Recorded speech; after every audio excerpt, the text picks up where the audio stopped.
গতানুগতিক লাইফস্টাইলে এখন এই পৃথিবীর বেশিরভাগ মানুষ বস্তুবাদী।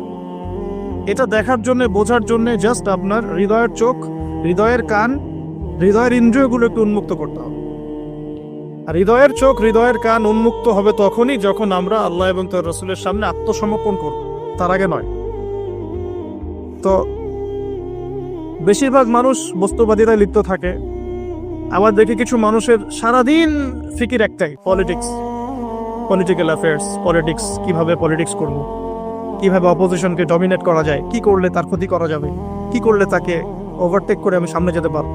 কিছু মানুষের চিন্তা ইকোনমিক সেকশনে, আল মাল, কিভাবে মাল অর্জন করা যাবে।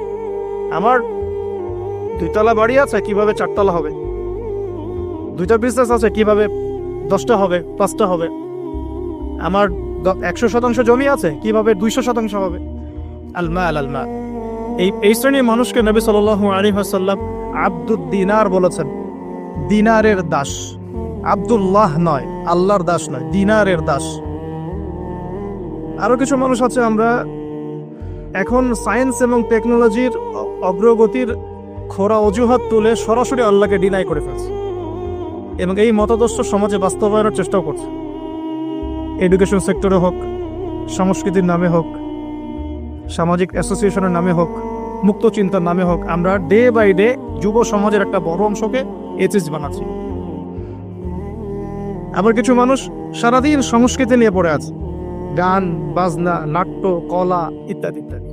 কিছু মানুষ সারাটা জীবন ঢোল তবলায় কাটিয়ে দিচ্ছে। কিছু মানুষ সারাটা জীবন একটা গিটারকে নিয়ে কাটিয়ে দিচ্ছে, একটা মিউজিক্যাল ইনস্ট্রুমেন্ট নিয়ে কাটিয়ে দিচ্ছে। কিছু কিছু দিনই বোন সারাটা জীবন অপসংস্কৃতির অন্ধ অনুকরণে কাটিয়ে দিচ্ছেন। এবং আপনাদের কাছে, সরি ফর মাই ল্যাঙ্গুয়েজ, অনেক সময় মনে হচ্ছে সৌন্দর্যই সবকিছু।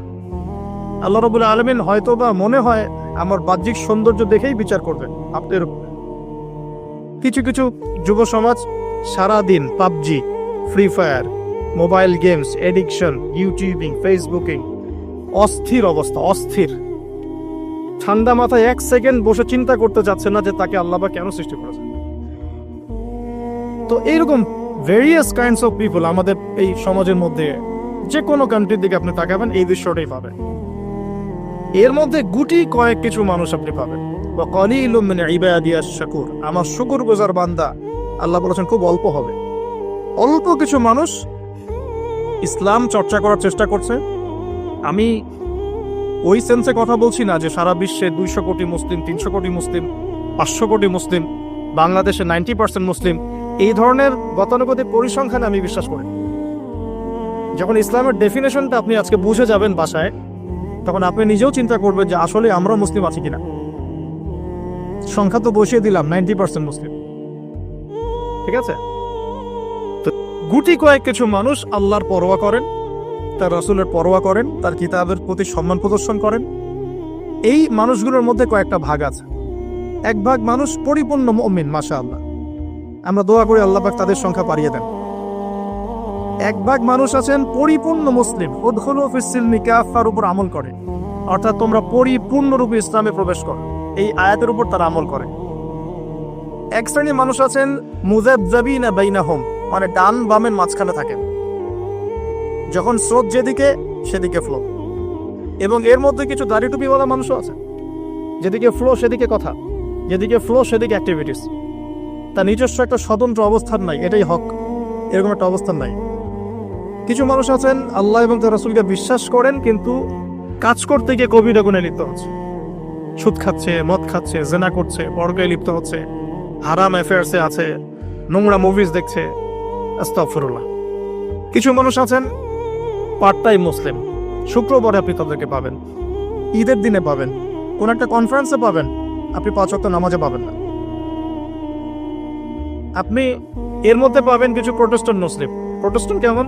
কালিমা তো পড়েছি, লা ইলাহা ইল্লাল্লাহ, আল্লাহ মাফ করে দিবেন, এই যে চিন্তা মাথায় বসিয়ে নিয়েছে, সে আমলকে ইমানের অংশ মনে করছে না। কালিমা একদিন পড়েছি, লা ইলাহা ইল্লাল্লাহ মুহাম্মাদুর রাসূলুল্লাহ, ব্যাস আমি জান্নাতে চলে যাব। Protestant version of Islam. এরকম অনেক ভার্সন আছে ইসলামের মধ্যেই। কেউ আছে সুবিধাবাদী মুসলিম, কেউ ফাসেক মুসলিম, কেউ জালেম মুসলিম, কেউ হচ্ছে মোনাফেক টাইপের, কেউ প্রোটেস্ট্যান্ট। খাঁটি আল্লাহর বান্দা, খাঁটি মুমিন, খাঁটি মুসলিম, এই মানুষগুলোকে মোটিভেট করার জন্য আজকের টপিক। আসুন কিছু মহামানবের গল্প শুনি।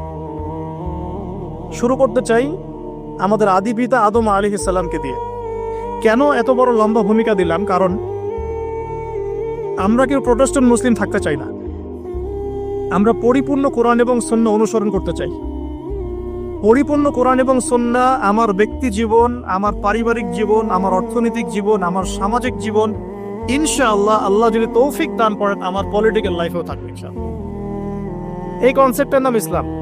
এই কনসেপ্টকে ডিনাই করলেই মুনাফিক হয়ে যাবে।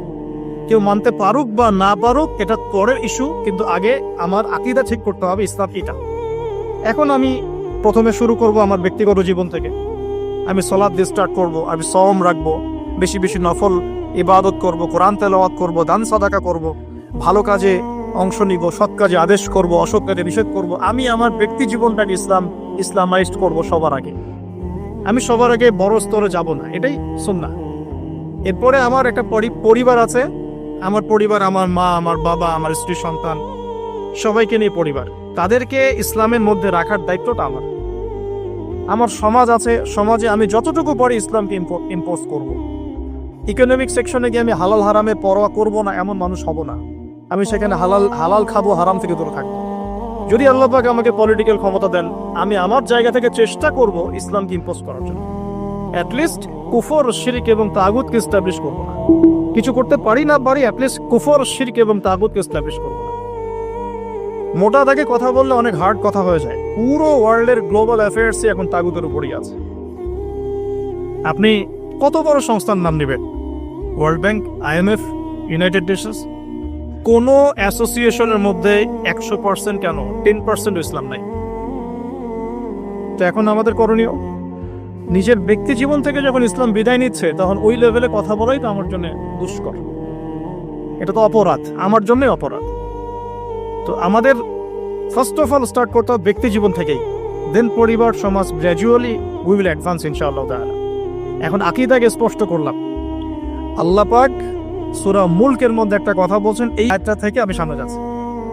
আল্লাহ পাক, আপনারা সবাই সূরা মুলক আজকে তেলাওয়াত করবেন বাসায় গিয়ে, কারণ রাতের বেলা সূরা মুলক পড়াটা কিন্তু সুন্নাহ।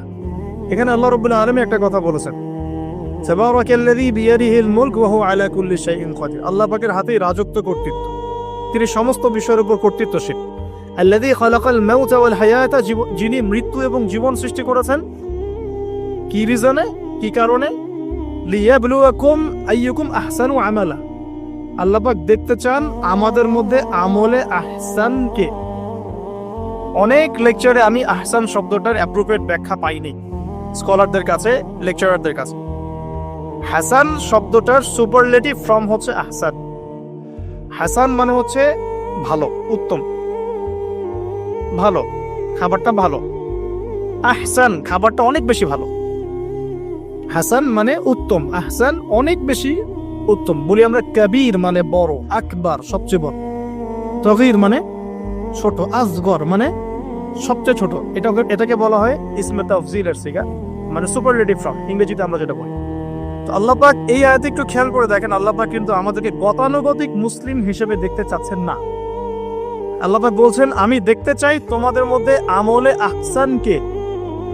বাস এই শব্দটা যদি বুঝতে পারি আজকের আলোচনার ভিতরে ঢুকতে পারবো ইনশাআল্লাহ। আমি কি আহসানটা বোঝাতে পেরেছি? আল্লাহ পাক দেখতে চান না আমাদের মধ্যে আমলে, আকীদায়, ঈমানে, তাকওয়ায়, এগুলোতে গতানুগতিক কে। আল্লাহ পাক দেখতে চান আমাদের মধ্যে আমলে বেস্ট কে, শ্রেষ্ঠটাকে। এখন কোরআনের পাতাগুলো যদি ঘেটে আমরা শেষ করি, একটা খতম দিয়ে একটা মাসে, চেষ্টা করবেন 1 মাসে 1 খতম দেওয়ার জন্য, আল্লাহ তৌফিক দান করুন। প্রতিদিন 1 পারা করে পড়লে 1 মাসে 1 খতম হয়ে যায়। আর বছরে অন্তত একবার পুরো কোরআনটা অর্থসহ পড়তে হবে। পারা যাবে ইনশাআল্লাহ? বছরে অন্তত একবার পুরো কোরআনটাকে অর্থসহ আমরা পড়ার চেষ্টা করব।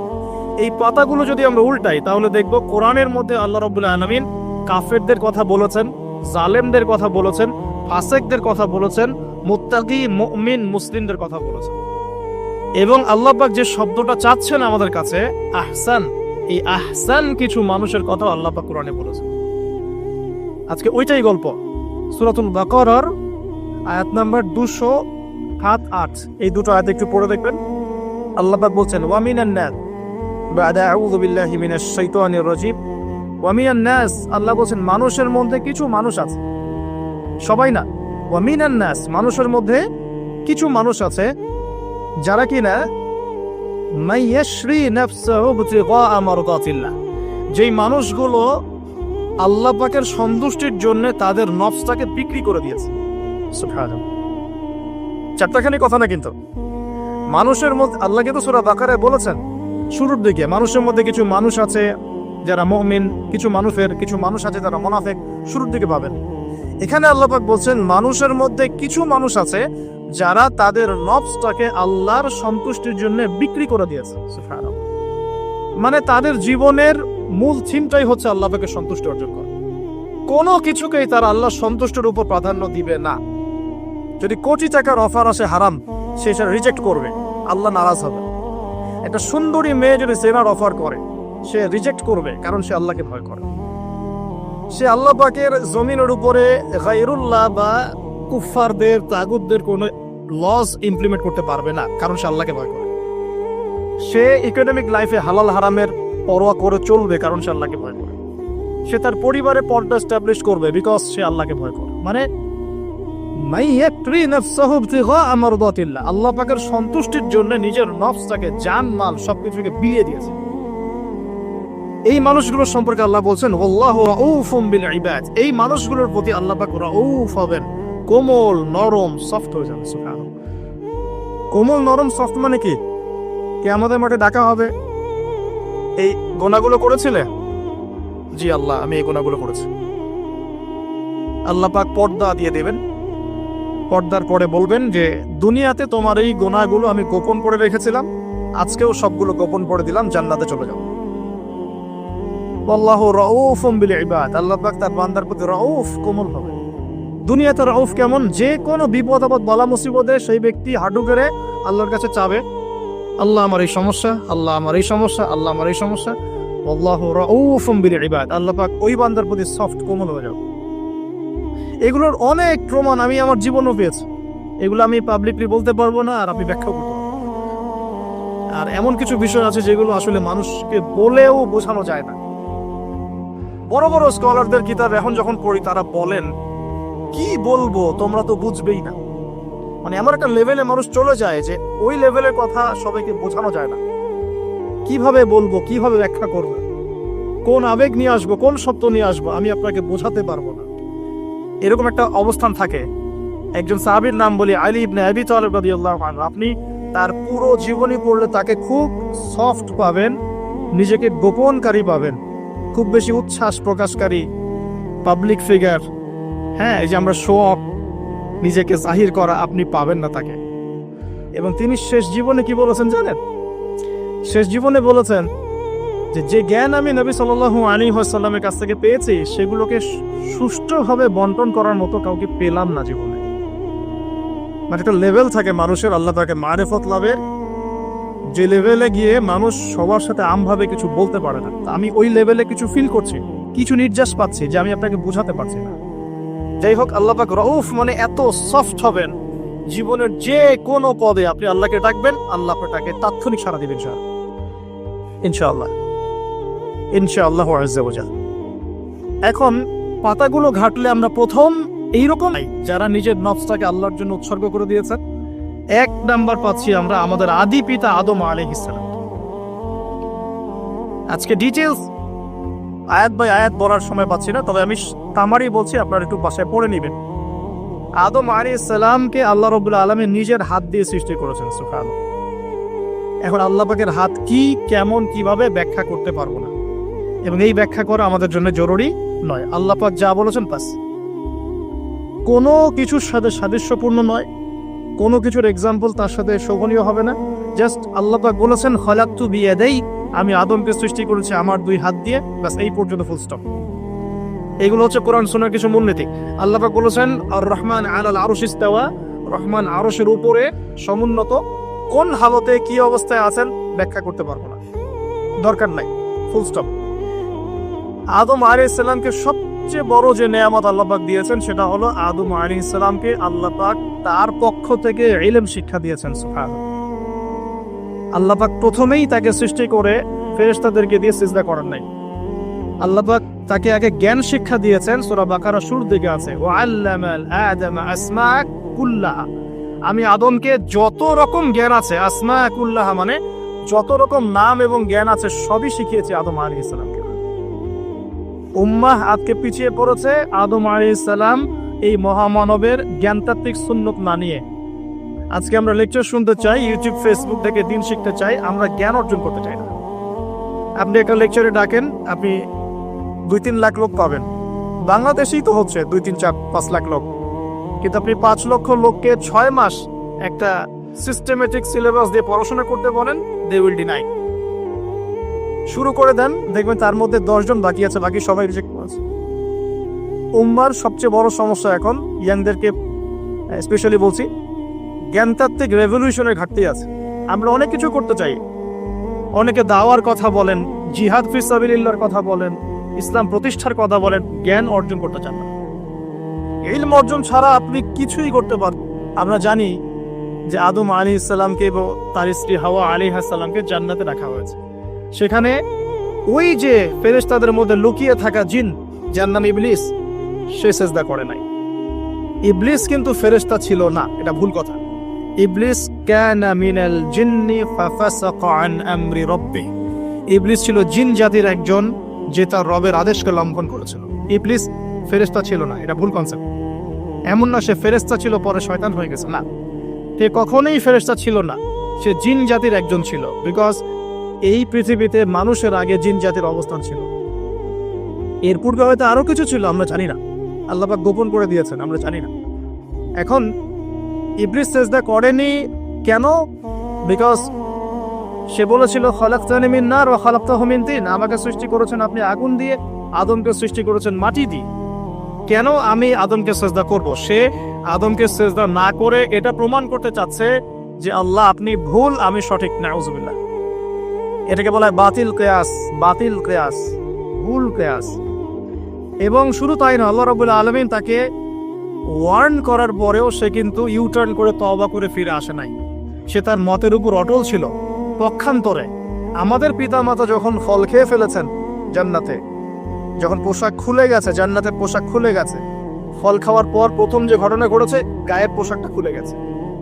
দেখেন, সর্বপ্রথম আমাদের পিতামাতাকে জান্নাতে ফেরেশতাদের সামনে ইবলিস নগ্ন করে দিয়েছে। এটা ছিল আমাদের প্রতি ইবলিসের সবচেয়ে বড় আঘাত।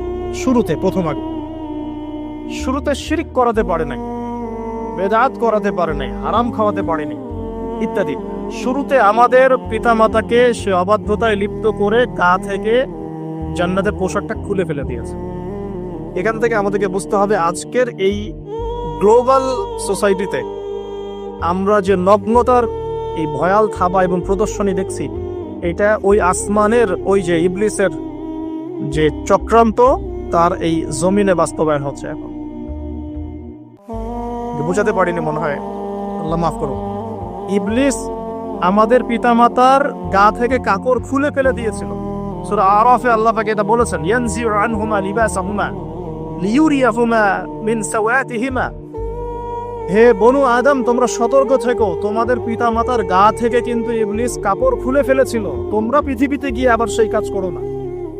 তাহলে এখন আমরা একটু বুঝতে চেষ্টা করি, ইন্টেলেকচুয়াল অডিয়েন্স সবাই আমরা, আমাদের ক্রিটিক্যাল থিঙ্কার্স দরকার। তাহলে এখন যে সোসাইটির মধ্যে নগ্নতা আর বেহায়াপনার সয়লাভ চলছে, every single city and country, including Dhaka, the city of Akhiruzzaman, সেটাও তো দেখেন কোথায় আপনি মানে শালীনতা পাচ্ছেন। ইসলামিক কান্ট্রি হিসেবে আলহামদুলিল্লাহ এখানে অনেক কিছু পান, ওয়ার্ল্ডের অন্যদিকে তাকিয়ে দেখো।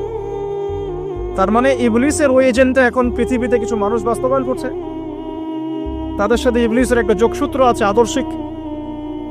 আল্লাহ পাক আমাদের মা বোনদেরকে বেপরদামি থেকে হেফাজত করুন এবং আমাদের চোখগুলোকে আল্লাহ পাক পবিত্র করুন। কিভাবে আপনি চোখ নামিয়ে চলবেন এই সমাজের মধ্যে, এতে এত সহজ নয়, আমরা খুব ভালো করে জানি এটা এত সহজ নয়। তো দেখুন, অনেক ভিতরে চলে যাচ্ছি। আদম আলাইহিস সালাম হাওয়া আলাইহিস সালামকে সর্বপ্রথম নগ্ন করে দিয়েছেন দিয়েছে ইবলিস। তারা কিন্তু তওবা করে ফিরে এসেছে। কি সেটা? রব্বানা, আমরা বলি রব্বানা যালামনা আনফুসানা ওয়া ইল্লাম তাগফির লানা ওয়া তারহামনা লানাকুনান্না মিনাল খাসিরিন। যখনই আমাদের পিতামাতা বুঝতে পারলেন যে তারা একটা ভুল করে ফেলেছেন, তখন তারা তওবা করে ইউটার্ন করলেন আল্লাহর দিকে, যেই কাজটা ইবলিস করে নাই। এই কাজটা ইবলিস না করার কারণে সে কাফের হয়ে গেছে, চিরস্থায়ী জাহান্নামী হয়ে গেছে। আর এই তওবা করে ফিরে আসার কারণে আমাদের পিতামাতা জান্নাতি হয়ে গেছে। আল্লাহ পাক এই কারণেই তার রাসূলের মাধ্যমে জানিয়েছেন যে প্রত্যেক আদম সন্তান, কুল্লু বানি আদম খাত্তা, প্রত্যেক বনু আদম হচ্ছে পাপী। আমরা সবাই পাপী, আমরা সবাই পাপী। পাপের তো শেষ নাই আমাদের, আল্লাহ মাফ করুন। ওয়া খায়রুল খাত্তাইন আত-তাওয়াব, যারা তওবা করে ফিরে আসে এরাই হচ্ছে শ্রেষ্ঠ পাপী। জীবনের যে কোনো সময় যদি কেউ খালেস ভাবে আল্লাহর দিকে তওবা করে ফিরে আসতে পারে, আল্লাহ পাক এতে তার আমল নামার সমস্ত গুনাহ মাফ করে। ডিটেলস বলতে পারছি না আমি, কোডগুলো। তো এখন এই মহামানবের জীবন থেকে আমরা কি শিখলাম? তাকে আল্লাহ পাক ইলমের নিয়ামত দিয়েছেন। তার মানে আমরা যদি গতানুগতিক মুসলিম না হয়ে এক্সট্রা অর্ডিনারি মুসলিম হয়ে আল্লাহর সাথে সাক্ষাৎ করতে চাই, দুনিয়াতে বেঁচে থাকতে চাই, পরকালে জান্নাত চাই, তাহলে আমাদেরকে আগে ইলমের চর্চা করতে হবে। এবং এই জ্ঞানের চর্চা মানে ক্লাসিক্যাল সিলেবাসে আপনাকে পড়াশোনা করতে হবে, শুধু একটা লেকচার শুনে নয়, ফেসবুক ইউটিউব দেখে তো মোটেই নয়। এখান থেকে মাঝে মাঝে কিছু নলেজ নেওয়া যায়, কিন্তু এগুলো কখনো কনস্ট্রাকটিভ নলেজ নয়। বরেণ্য উলামায়ে কেরাম যারা থাকবেন আপনাদের বেস্ট পসিবল ওয়েতে, তাদের কাছে গিয়ে পরামর্শ করে বইপত্র পড়তে হবে। আদারওয়াইজ আপনার মেমোরি এবং জ্ঞানটা বিক্ষিপ্ত হয়ে যাবে। এখনকার ইয়াং জেনারেশনের অন্যতম সেরা প্রবলেম হচ্ছে তাদের মস্তিষ্ক বিক্ষিপ্ত। তাদের মস্তিষ্কে কনস্ট্রাকটিভ কোনো সিলেবাসে পড়াশোনা নাই। আজকে এই বই, কালকে ওই বই, কালকে আদনান ভাইয়ের লেকচার, পরশুদিন আজহারি ভাইয়ের লেকচার, তারপরের দিন আরেক ভাই, তারপর আরেক ভাই। আবার সমাজে তো এক একজন এক এক কথাও বলছে, তখন তার মাথাটা পুরো পাজলড, হ্যাঁ, ম্যাসাকার্ড। এই মাসালা এটা বলছেন, ওই মাসালা ওইটা, তার ওইটা কি হবে, ওইটা কি হবে। সলিউশন হচ্ছে ক্লাসিক্যাল ইসলামিক সিলেবাস পড়াশোনা করতে হবে। আমি খুব শর্ট করে গেলে সাবজেক্টগুলো বলে দিই আপনাদের। 1 নম্বর, ফার্স্ট অফ অল কোরআনুল কারীম। কোরআনুল কারীমের মধ্যে থাকবে authentic recitation, translation, Quranic grammar এবং অ্যারাবিক ল্যাঙ্গুয়েজ, 4টা বিষয়। তারপর থাকবে হাদিসের নবী সাল্লাল্লাহু আলাইহি ওয়াসাল্লাম। হাদিসের মধ্যে সহজ হাদিসের কিতাবগুলো পড়তে হবে। ফর এক্সাম্পল মিশকাতুল মাসাবিহ, রিয়াদুস সালিহিন, বুলুগুল মারাম, আপনার ফয়জুল কালাম, হাদিসে আরবাঈন, এরকম কিতাবগুলো আগে, তারপরে আস্তে আস্তে আস্তে আপনি কঠিন কিতাবের দিকে যাবেন। তবে এগুলো ওস্তাদ ছাড়া হয় না। এরপর দরকার হচ্ছে সিরাত, নবী সাল্লাল্লাহু আলাইহি ওয়াসাল্লামের পবিত্র জীবনী। এই জীবনী যার জানা নাই, সে তার জীবনটাকে রাসূলের সিরাতের আলোকে মেলাতে পারবে না। এবং দ্বীন ইসলাম নিয়ে কিছু করতে চাইলে রাসূলের সিরাতের সুন্নাহ মাফিক করতে পারবে না। এরপর দরকার ইকোনমিক্সের জ্ঞান, ইসলামিক ইকোনমিক্স অবশ্যই।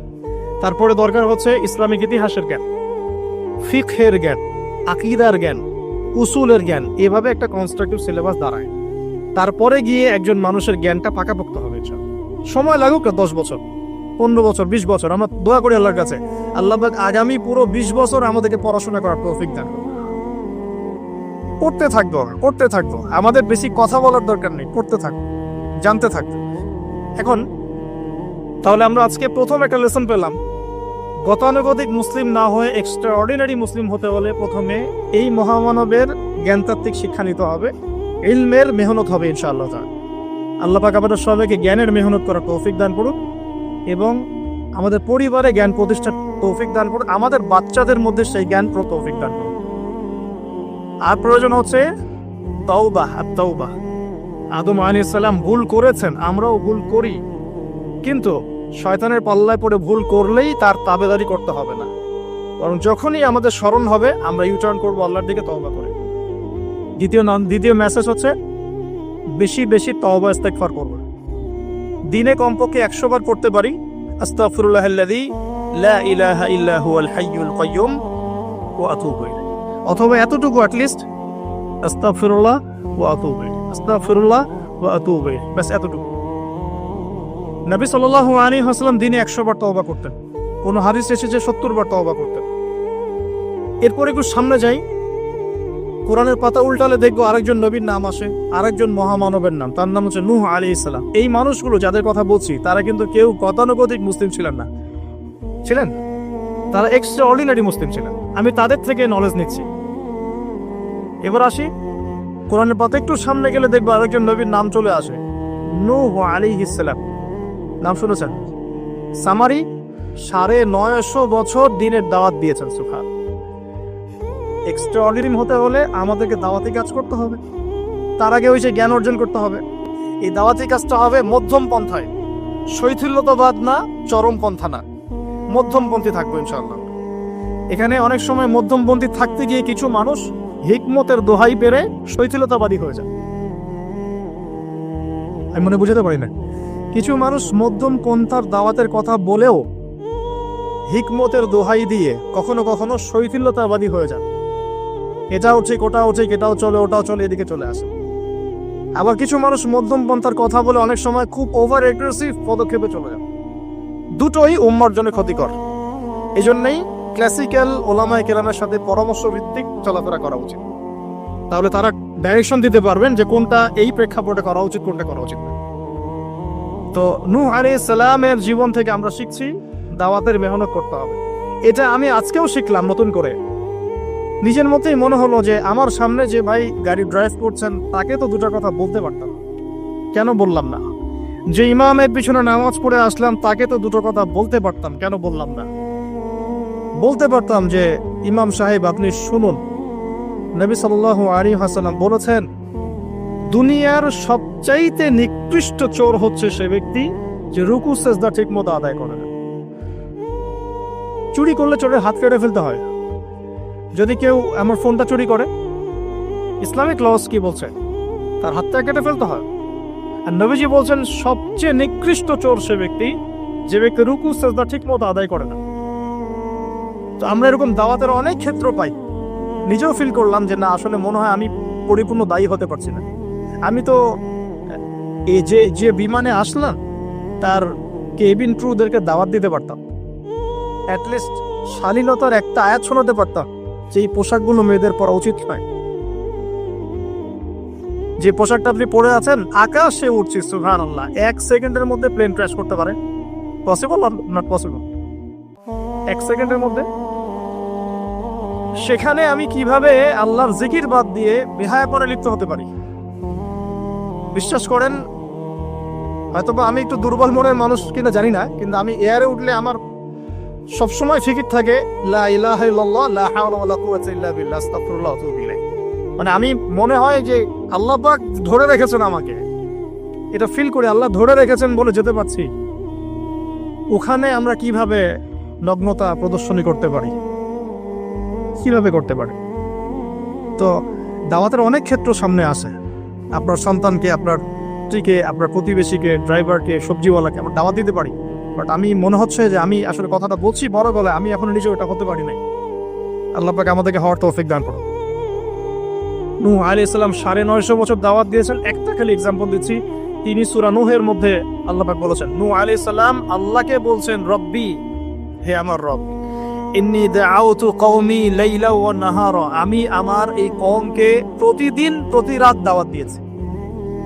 সুবহানাল্লাহ, প্রতিদিন প্রতি রাত। আজকে এসেছি, হয়তো 2-3 মাস আবার আসতে, প্রতিদিন প্রতি রাত কিন্তু আমি দাওয়াতি কাজ করতে পারছি না, আমরা কেউই করছি না। নূহ আলাইহিস সালাম বলছেন আমি বিনা আজর, কোনো আজর ছাড়াই, কোনো স্বার্থ ছাড়াই আল্লাহ আমি আমার কওমকে দিন রাত দাওয়াত দিয়েছি। ওয়ালাম ইয়াজিদহুম দুআই ইল্লা ফিরারা, যখনই দাওয়াত দিয়েছি আমার দাওয়াত শুনে তারা খালি পৃষ্ঠ প্রদর্শন করেছে। কেউ মাথা ঢেকে ফেলেছে, কেউ মুখ কান বন্ধ করেছে, হ্যাঁ, কেউ আমাকে পাগল বলেছে, মজনুন বলেছে। এমনকি তিনি যখন নৌকা বানাচ্ছেন আল্লাহ পাকের আদেশে, মানুষ পাশ দিয়ে হেঁটে যায় আর টিচকারি করে, কবে মরুভূমিতে নৌকা চলবে? নূহ, তোমার এই নৌকা মরুভূমিতে চলবে কবে? মানুষ টিটকারি মারে। তো এখনো দেখবেন স্ক্যাডোলজিক্যাল কথা বললে, আখিরুজ্জামানে কথা বলে অনেকেই মজা নেয়। কবে আসবে ক্যাশলেস সোসাইটি? বললাম তো চলে আসছে। কবে আসবে মালহামা? বুঝি চলে আসবে। কবে আসবে বড় বড় ভূমিকম্প? আসছে, সবর করেন। তো নূহ আলাইহিস সালামের জীবন থেকে শিক্ষা, আমরা ফার্স্ট অফ অল জ্ঞান অর্জন করব, ক্লাসিক্যাল সিলেবাস পড়াশোনা করব, ওলামায়ে কেরামের সাথে সহবত রাখবো এবং দাওয়াতে কাজ করবো ইনশাআল্লাহ। এবং এখানে আমরা মধ্যমপন্থী থাকবো, নট চরমপন্থা, নট শৈথিল্যতাবাদ। নূহ আলাইহিস সালামের জীবন থেকে আরো দাওয়াত, দিন রাত দাওয়াতের মেহনত করা, দিন রাত দাওয়াতের মেহনত করা। আল্লাহ পাক আমাকে আপনাদের সবাইকে তৌফিক দান করুন। কতদিন? 950 বছর। কত বছর? 950 বছর। পুরো আব্বাসীয় খেলাফত ছিল 509 বছর কি 10 বছর মেবি। পুরো আব্বাসীয় খেলাফত 510 বছরের মতো। উমাইয়াদের ছিল 93 ইয়ার্স। আমাদের নবী সাল্লাল্লাহু আলাইহি ওয়াসাল্লামের দাওয়াতের মিশন বয়স ছিল 23 বছর। 950 বছর দাওয়াত দেওয়ার পর তাফসীরের কিতাবে এসেছে 40 or 80 ফ্যামিলিজ, এই 40 বা 80টা ফ্যামিলি ইসলাম কবুল করেছে। তার মানে এখানে শিক্ষা, এক্সট্রাঅর্ডিনারি মুসলিম হতে হলে দাওয়াতের মেহনতে হতাশ হওয়া যাবে না, লেগে থাকতে হবে, লম্বা সময় ধরে দাওয়াত দিতে হবে। আল্লাহ পাক আমাকে আপনাদের সবাইকে লম্বা সময় ধরে বিশ্বে দাওয়াতি কাজ করার তৌফিক দান করুন।